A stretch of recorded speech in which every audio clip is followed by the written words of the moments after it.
Welcome to the Fantasy Champions Fantasy Football Podcast.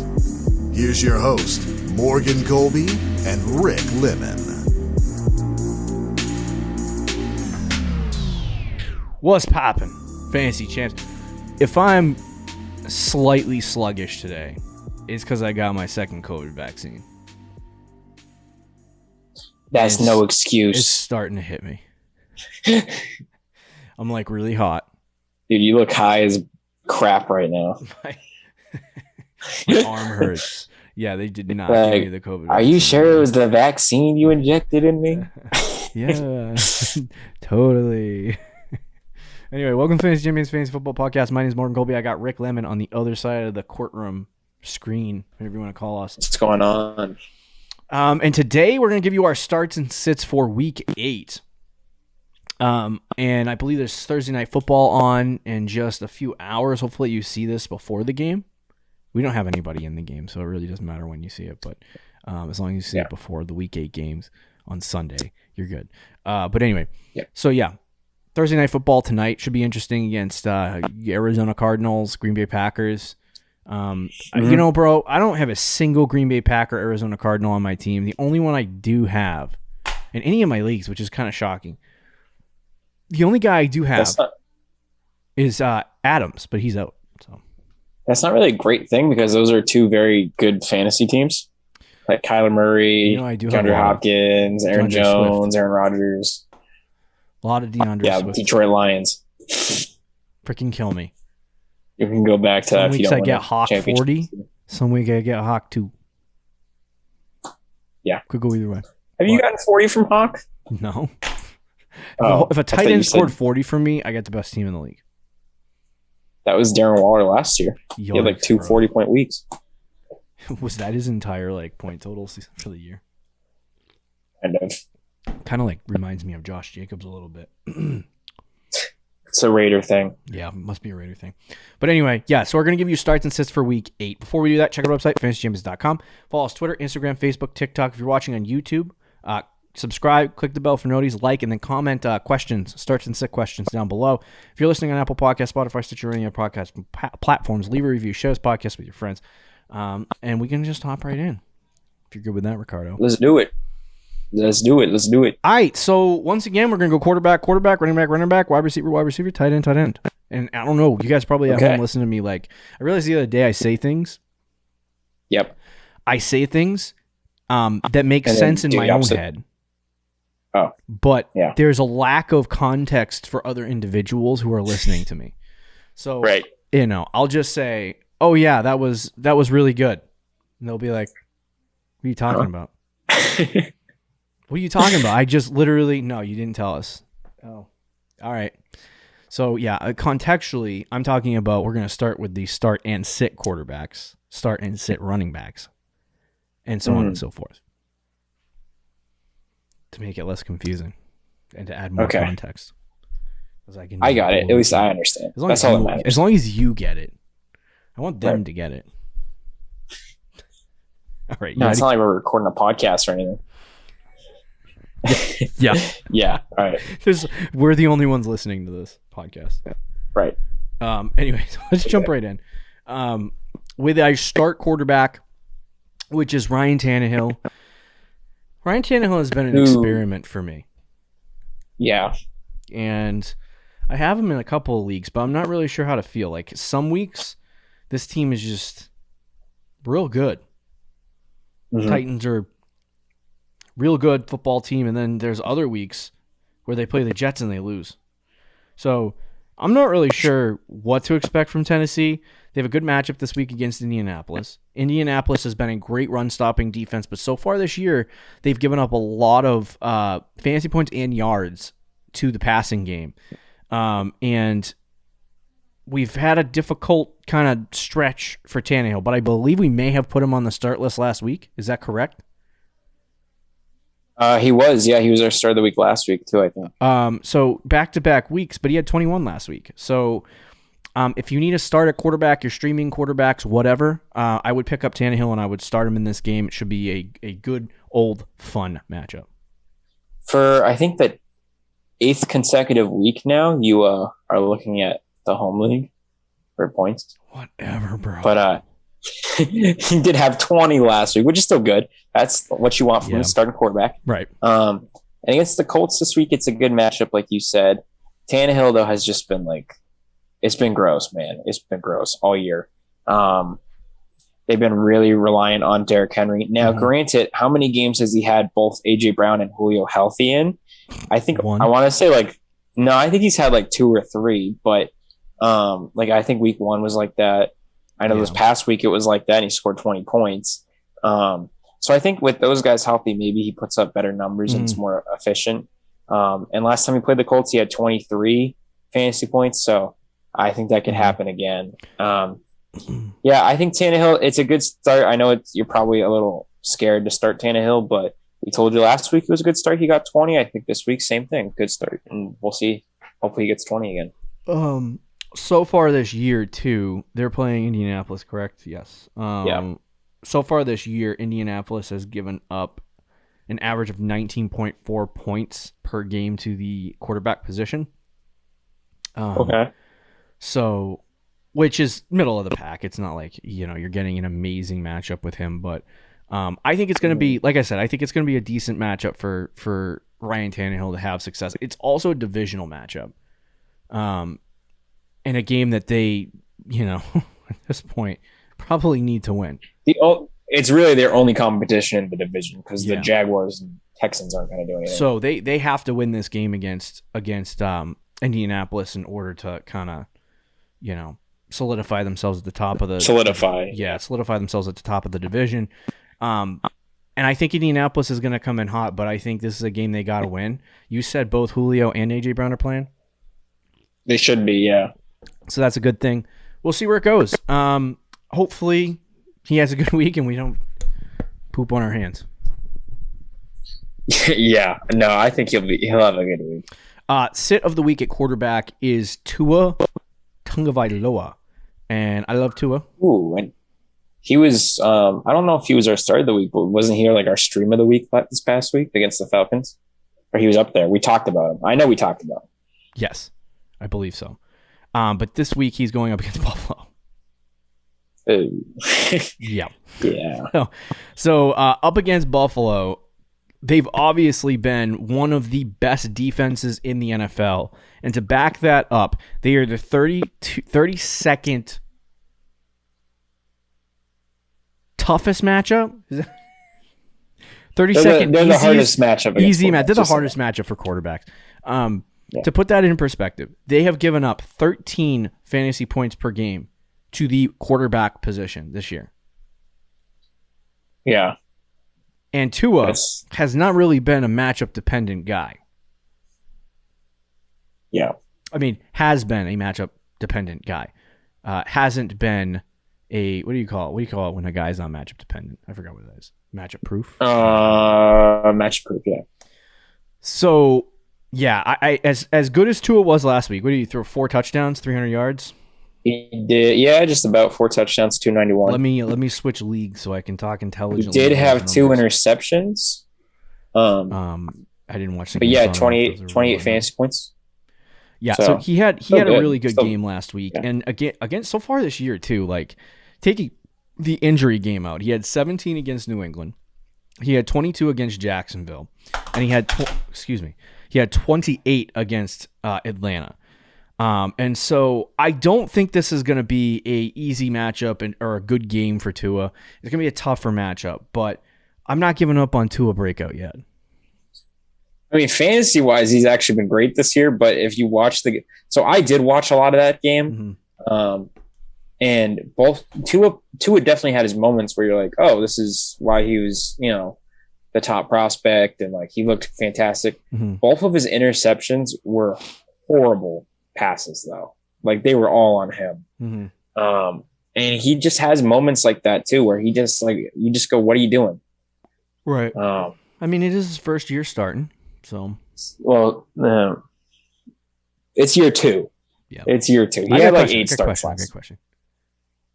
Would you rather right now be a team that has non-fantasy but in real life Tua or Jalen Hurts?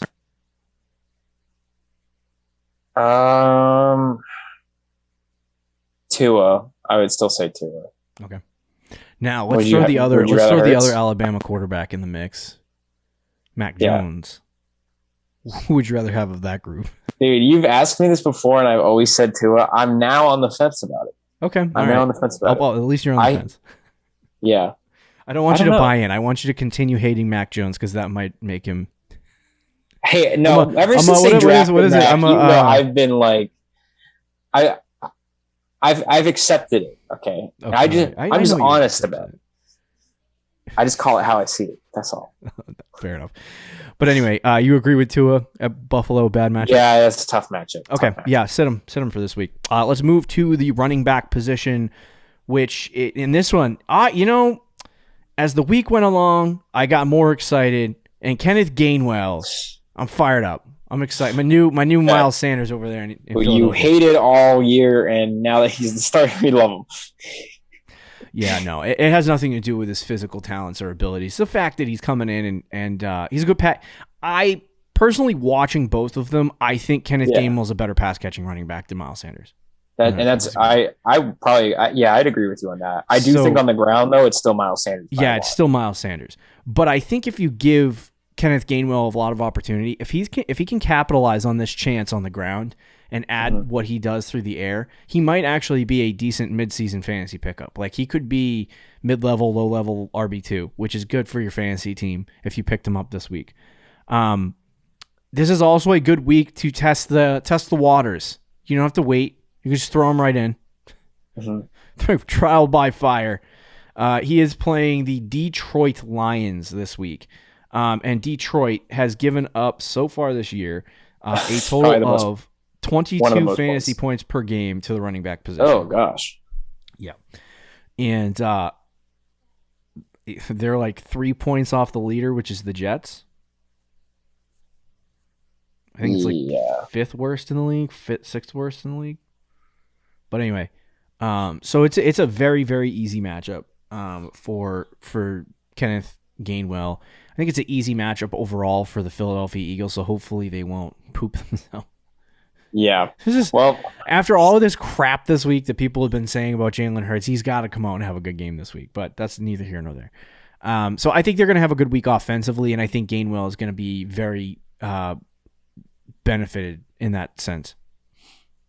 Yeah. No, I agree. I think just on volume alone, Gainwell is going to have a great week. If you need a running back start because of the running back thinness around the league, he's going to be good. And a lot of people are going to say, well, Miles Sanders has been the starter and he hasn't been good. I don't think he's going to get – I think Gainwell is going to get more volume than Sanders has all year because he's going to get 10 to 15 carries on the ground. And he's going to get about like 6, 7, 8 targets as well. So he's going to get probably around 20 touches. And if he does that, he's already scored 3 touchdowns this year, so he might score a touchdown. It's a great matchup. He's a very good start. I think he's a very strong RB2 this week. I will say a quick hot take, though. I've been forced to watch the Lions all year because of my roommate is a Lions fan. And yes, they are 0-7, but they've been in like every game. They almost beat the Rams. Like they were close in the Rams. It was a 1-score game, and they were winning the whole game against the Rams. They almost beat the Ravens. I know everyone mocked Dan Campbell for crying, but I probably would too.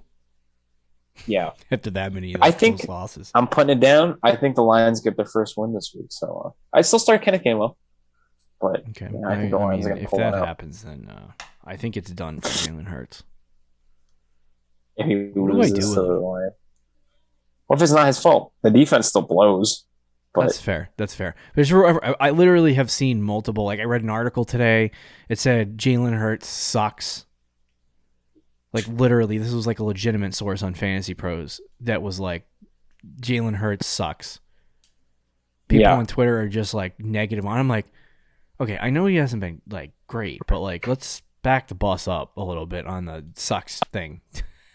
Like, everyone's like, he's started 10 NFL games and all of a sudden he's terrible and he's on pace for possibly over 5,000 all-purpose yards and like 30 all-purpose touchdowns. Statistically speaking, he really hasn't been bad. No, it's just when you watch in game, there's 61% completion percentage is not good. And he really doesn't throw the ball downfield like a lot. But it's like, give the kid a break. He started 10 games. Did you see this report? No. I mean, it was 2 days ago, but Jalen Hurts is reportedly in danger of losing his starting job to Gardner Minshew, according to Wolf. Yeah, I gotta sell the ship. Yeah, that's kind of gross. Anyway, so let's talk about the sit running back of the week. Some might say this is a hot take. Rick saw it and was like, "What?" Now, yes, Elijah Mitchell has gotten the work, okay, and that's who's on the sit list. Eliza Mitchell at Chicago. At Chicago, yep. So Elijah Mitchell has gotten a lot of work. He's been the feature guy. This week is the first time that he really has produced, besides the first game that he played, produced good fantasy production. And that's great for your fantasy team. But as far as this, for right now, I don't believe that Mitchell is a matchup-proof running back. There's nothing that has proven that to me. And I think that we need to be a little bit more smart with our analysis of Elijah Mitchell, because I think people have gotten a little crazy, got a little excited. Okay. Chicago this year, and I don't really know why, but Chicago this year has given up 18 fantasy points per game to the running back position, which is bottom 15, I believe. Yeah, something like that. But anyway, 18 fantasy points per game. And, you know, knowing the 49ers and knowing what they are, knowing that they have Jeff Wilson back, correct?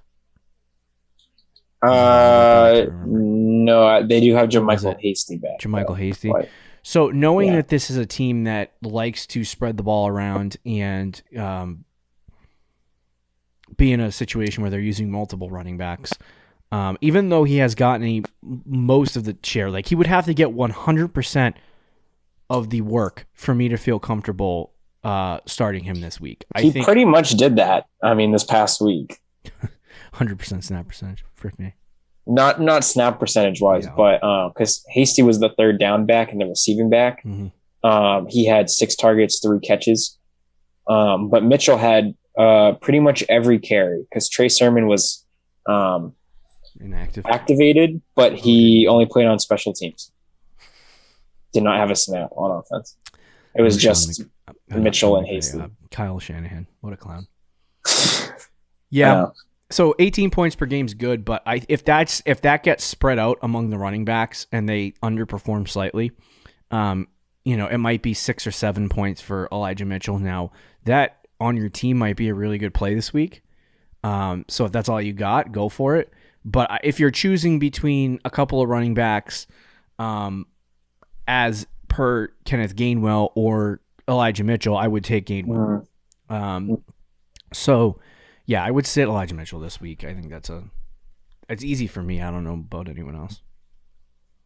Yeah, I'm not on the same boat with you quite on this one, but I do understand, like, it is a tough matchup. I think the Bears defense isn't as good as it used to be, but it is still very solid. And I absolutely hate Kyle Shanahan for fantasy wise, at least. Yeah. And I never like to trust him at all. So that alone makes me want to agree with you as well.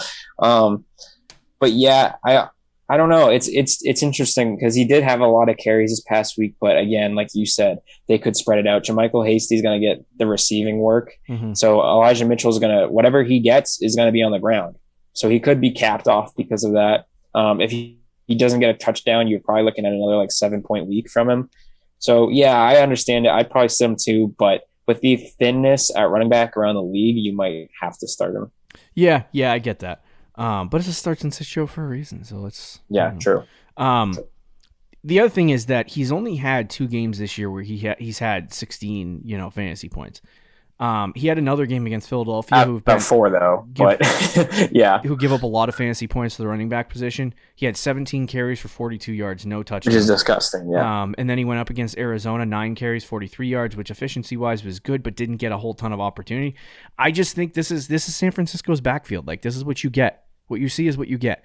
One week he's going to get 17, 18 carries. The next week he's going to get 5. So it's like, I'm not trying to be like a Debbie Downer, but this is totally a week where you would be like, oh my God, yeah, let's go Eliza Mitchell. Let's throw him out there in my starting lineup, and then he gets 5 points. And then you're like, holy frick, why did I do that? So yeah, I would sit Elijah Mitchell this week. I know Rick doesn't agree, but whatever. I mean, I don't know. He's like I'm on the fence about it, but I'll lean. I'll trust you. I'll go with you. Okay. Wide receiver starter of the week. Rick also kind of had a tough time with this. It's Emanuel Sanders versus Miami.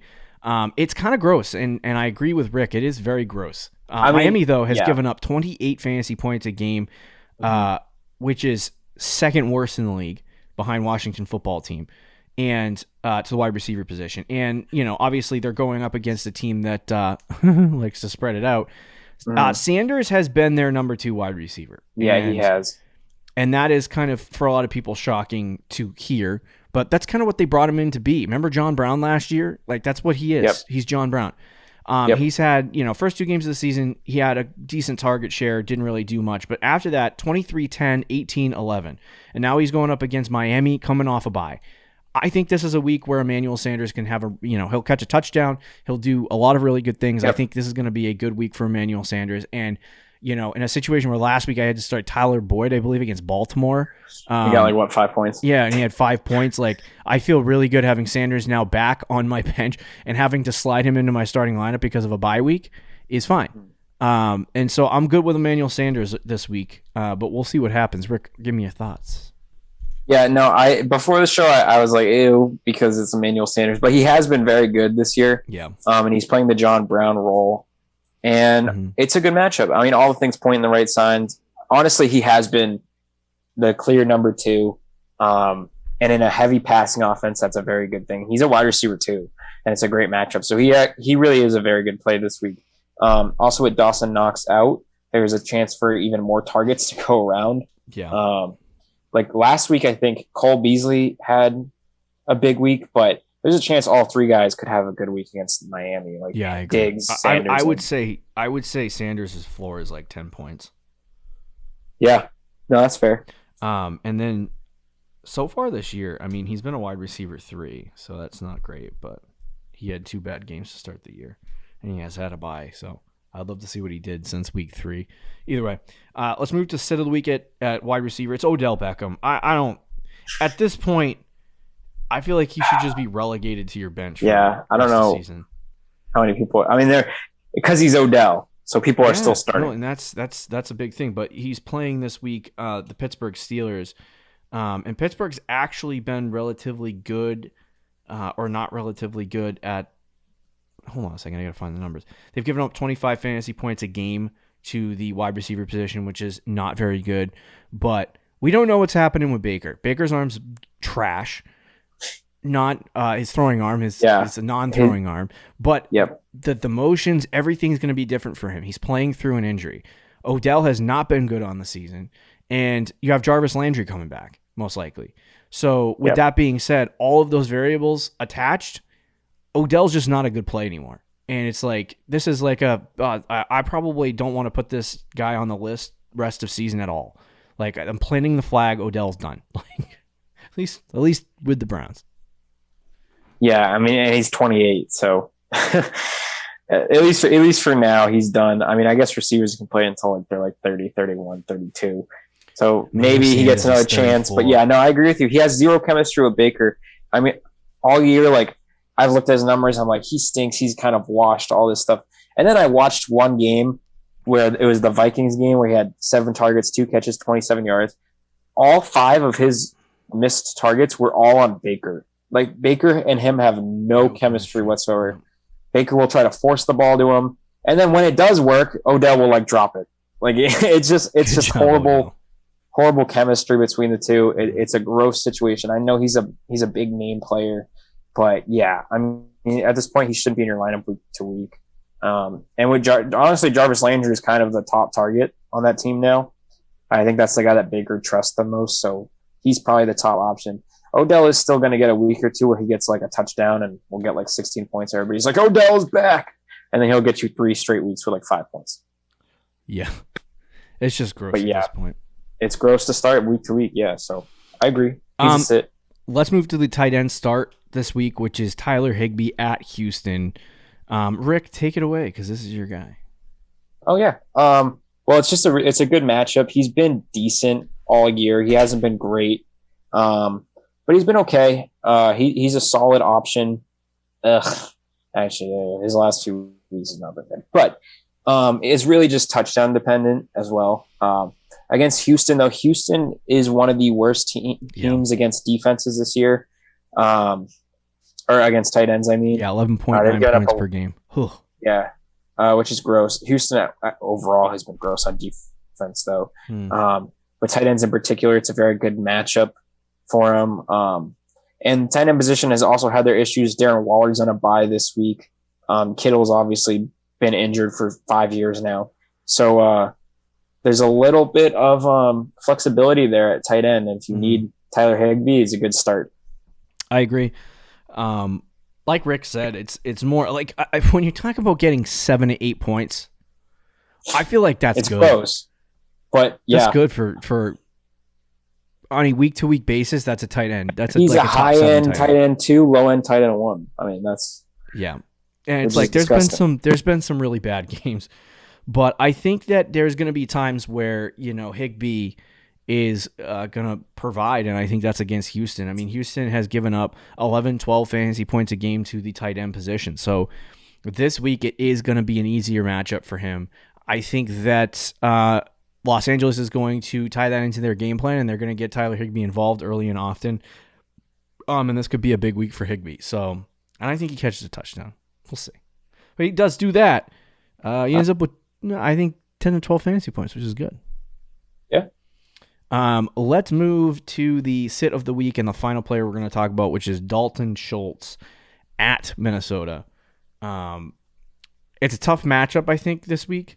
Minnesota has given up about 5 points per game to the tight end position. Oof. And so they're not like the best team in the league. San Francisco 49ers has given up 2.5.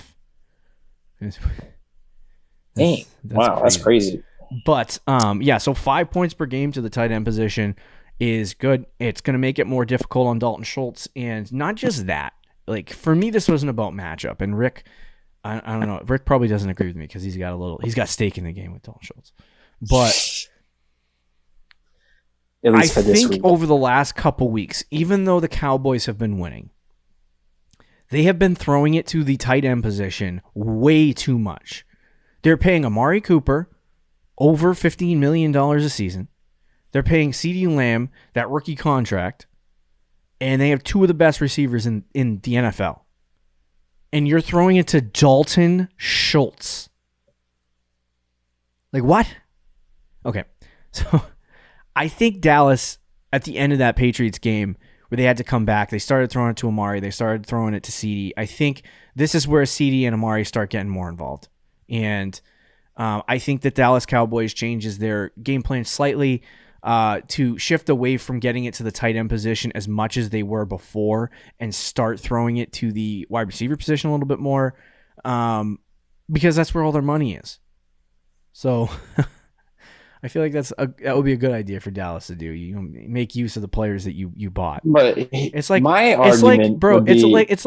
it's like me going to the store and buying a potato masher to mash my potatoes, and then pulling a freaking cup out of the cabinet and saying, I'm going to start smashing my potatoes with a cup. That's essentially what the Dallas Cowboys are doing with the wide receiver core and the tight ends.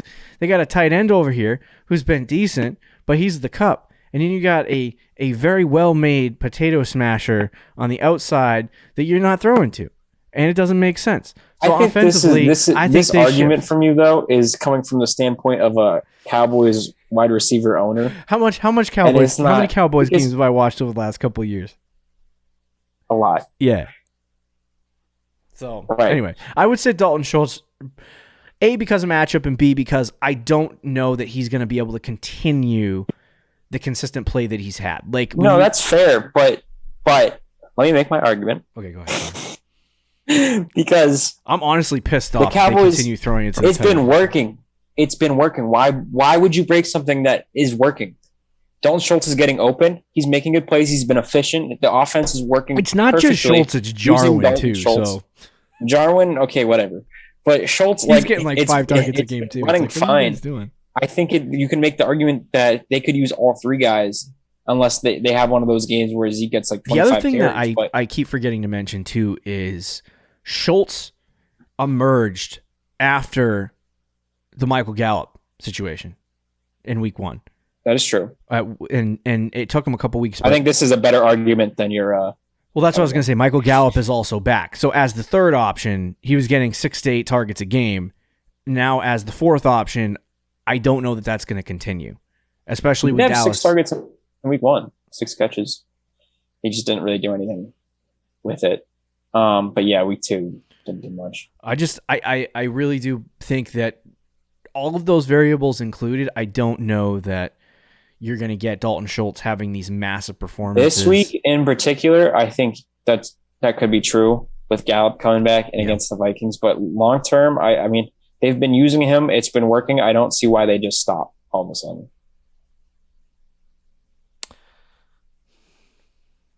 Yeah, I don't know. And it's not for the reason there's so many options there, and I just don't know that they're going to. I feel like there's going to be a lot of regression for Dalton Schultz down the stretch. I don't think this is going to continue. I don't think the 23, 14, 10, and 10 games are going to continue. Like it's not even about the fantasy point production. It's more or less the target share for me. Like he's been getting 8 targets a game consistently. I don't think that continues. I don't think he gets 8, but I think he can get around. I think he's going to get around 6. He had 6 in week 1 with all 3 guys. He had 6 this past week. And I think he's fine rest of the season, but this week, yeah, that's fair. Yeah, we can have an argument about rest of the season later, but I think this week, yeah. I don't think he's going to be a top. He's tight end 5 right now. A lot of different. He's not going to be a top 5 tight end. No, he's not. I'll give you that. That's just what I'm saying. I think Dallas too. They know what they do well, and it's like if crap hits the fan and they're losing a game, they go to CD, they go to Amari, they don't go to Dalton. So, right. And I looking down the stretch here. There's going to be games where they're going to have to compete offensively, and it's not going to be a game where they blow people out like they did earlier in the season. So it's like, not really against Tampa or really the Chargers, but against Philadelphia, Carolina, the Giants, the Patriots, like some of those games, and even Minnesota might be an easier game for them. But then you have, down the stretch, you have Atlanta, you have Kansas City, you have the Raiders, you have New Orleans, and it's like, those games are going to be games where they're not necessarily going to blow the team out of the water. So I just think they're gonna end up getting the ball back to CD and Amari a lot more than they do Dalton Schultz. I think you underestimate the fact that they can do all 3. Oh, I think they can do all 3. I think there's so many variables going on with the Cowboys that it's like people buying in on Dalton Schultz train right now are just going to get burned. And that's just where my mind is. But I guess, but as a top 5 tight end, yes. But as a tight end 1, no. There's a strain in the home league that Rick is holding. No, it completely ignoring that because he's my backup. I would start Dawson Knox week to week. But I still think he's going to be tight end 1. You need him to be good. You need him. I really don't. I don't. But... Anyway. Yeah. No, he has been really good. I just don't know. We don't know if it's a tied to. Where do you think he's finishing? Oh, geez. He's a tight end. Tight end 10. I mean, yeah, he's still tight end 1. Does that matter in fantasy football, though? The difference between the tight end 10 and the tight end 7 really is not any different. Right. But I'm not. No, I mean the tight end 10 and the tight end 17 is what I meant to say. Sorry. Oh, yeah, there can be a decent different. Just like being an RB1 or a wide receiver 1 or a tight end 1 in fantasy football, like top 12 at your position, is good.